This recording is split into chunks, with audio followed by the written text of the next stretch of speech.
So here we have the Honda CR-V 2-litre SR automatic petrol on a 64 plate. I'm going to start off by showing you around the outside of the car, and then we'll hop in and run for a few controls on the inside. But from the outside you'll see it's got alloy wheels and tinted windows.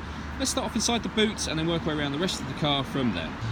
So as we approach the back of the car, you'll see we've got reversing sensors. This car's also got a reversing camera, plenty of boot space, along with that 60/40 split folding rear seat as well.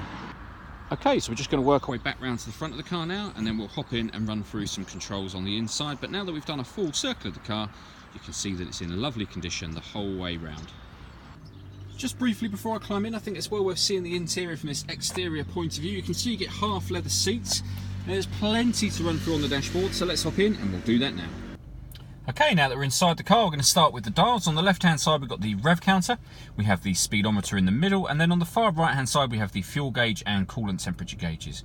You can see slap bang in the middle there, the total miles on this car are 7,739.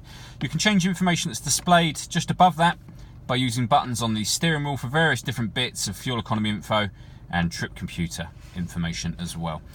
Backing out to the steering wheel, we got buttons on the left hand side that help to control some of the stereo options and options over in the main screen, which I'm going to show you in a second. Underneath that, we've got the ability to answer and end phone calls. We've also got voice activation for the phone. So hit that button, ask it to dial anyone in your contacts list, and it will do that for you. That is, of course, once you paired up the phone. And on the right hand side, we've got cruise control and speed limiter. And underneath there, the buttons for the trip computer in the central display that I was showing you a moment ago. This is where you would change that information.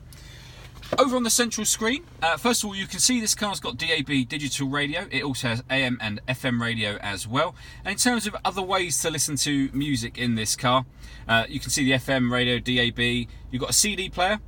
It's got a hard disk, so HDD is the hard disk drive that you can save music to. We've got USB input. You can stream music wirelessly via Bluetooth audio. And it has auxiliary input as well. So plenty of ways to listen to music. I mentioned that this car had a reversing camera. You can see that working just there. So it's a full colour camera showing the guidelines so that you know where the car is headed in relation to the image that you see before you. And then on top of that, we also have satellite navigation. There's a full video on our website on exactly how this satellite navigation works. It's well worth checking that out.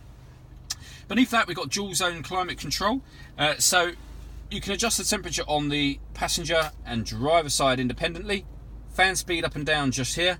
Press that button to turn the air conditioning off or back on again, or you can hit that button and the car will now automatically maintain those temperatures by adjusting the fan speed itself, which you can see it doing now, and you can just override that should you wish to put it back into a manual mode.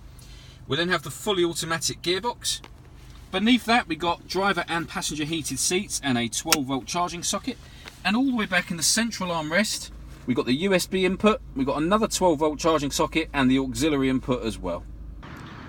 All that leaves me to say is thank you for taking the time to watch this video. If you'd like to come and see the car in person and have a test drive, please feel free to call any of our MJA sites. We'd love to hear from you soon.